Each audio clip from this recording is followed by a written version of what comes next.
answer all your questions. Actually, this is not questions. This is more, let's talk about vaccinations, puppy health issues that you can likely experience, symptoms, treatments, and how you can avoid them in the first place. So, a lot of this is to do with vaccinating. I mean, you know, I know that some of you out there don't like vaccinations, but I'm telling you, you're opening yourself up to a plethora of issues that really can cause severe problems. So I'm going to go through these one at a time. So first one is parvo. So what are the symptoms of parvo? A dog with parvo will start off with a fever. It will get obviously not feeling well, listless, no energy, then followed by typically vomiting and bloody diarrhea. It's a slow, nasty death. It can be. Can be. Yeah, it can be. If you haven't vaccinated, that's the secret. There you go. That's the secret. The secret is to vaccinate. So, you know, vaccinate. We do our vaccination 6, 9, 12 weeks. You want to get a couple, 3 shots of parvo down your dog in it. Remember that they don't have complete immunity for parvo until they're probably 6 months old, and dogs can be susceptible to parvo for anything from about 12 weeks to 3 years old. You so can get the shot if they've had all 4 of their puppy shots at 15 and 16 weeks old. Yeah. So if you don't vaccinate and a dog comes down with parvo, you can't vaccinate at that point. The vaccination's not going to do this virus. What's the treatment for it? Fluids, maybe IV fluids, depending on how bad it is. So if you've got a dog that's got a fever, you've got vomiting, you've got bloody diarrhea, the first thing I would do is do a parvo snap test. We sell those at my supply.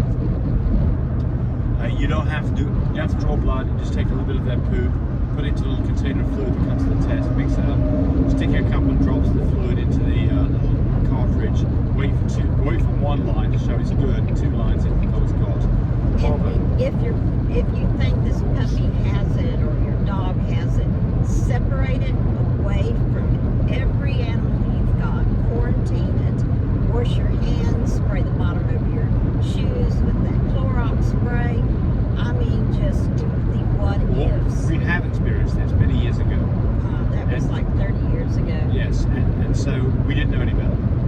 Well, we went to the vet's office.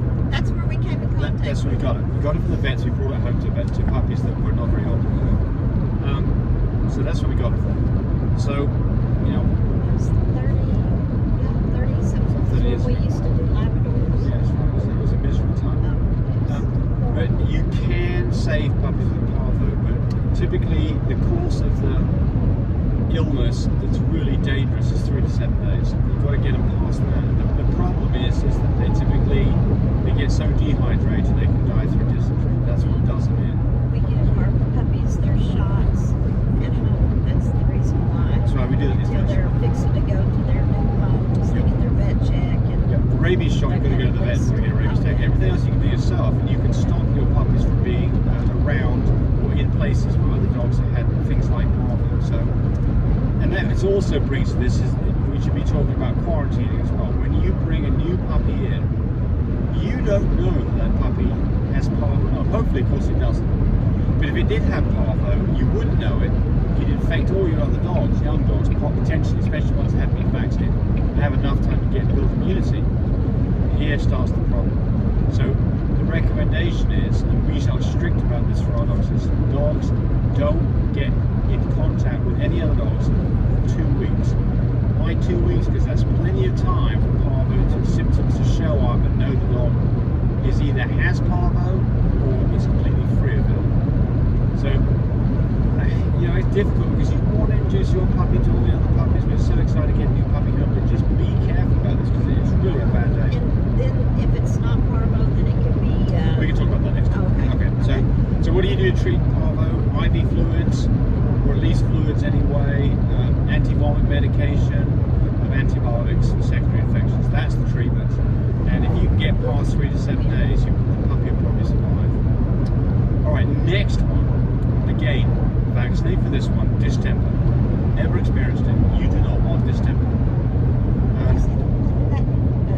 something with kitty cats too?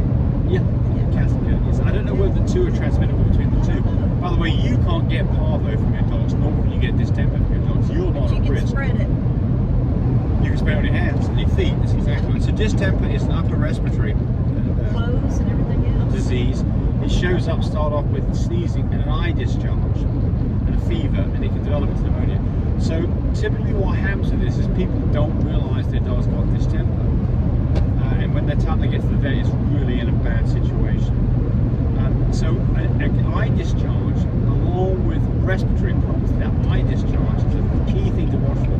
If you've got a dog with a mucousy, nasty discharge from its eyes, along with sneezing, respiratory problems, time to get to the vet ASAP and find out what's going on. So there's a vaccination for that. Do that at 6 to 8 weeks.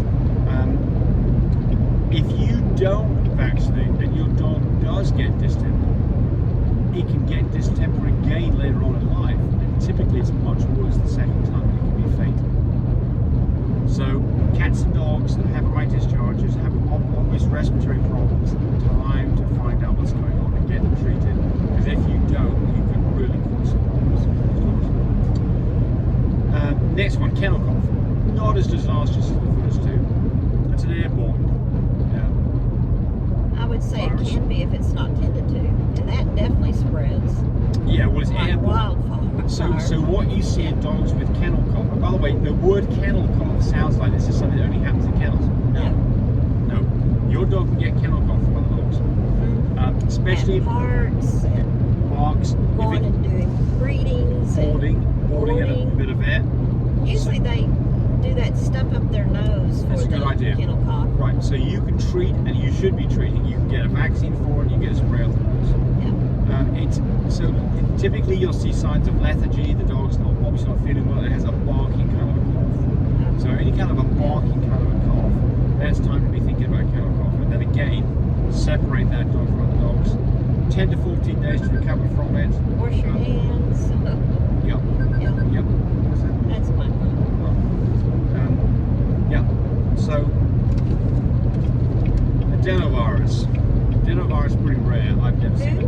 Adenovirus. Tammy doesn't know what it is. I don't even have a clue what that is. Adenovirus. Again, you can vaccinate this. Typically, it's given with a vaccination when you do distemper shots. Not all vets do it. It is pretty rare. So what is a gastric problem? So you get gastric problems, so they start to have vomiting and diarrhea, and it can cause jaundice. So you'll get yellow eyes. A dog with yellow eyes that's gotten gastric problems, getting diarrhea and vomiting, think about this could possibly be adenovirus. But it's pretty rare, and because it's rare, we've never seen it. Yeah. Leptospirosis. Again, vaccinated 10 to 12 weeks. It's actually a bacterial infection, so I'm unclear as to why you have a vaccination for a bacterial infection.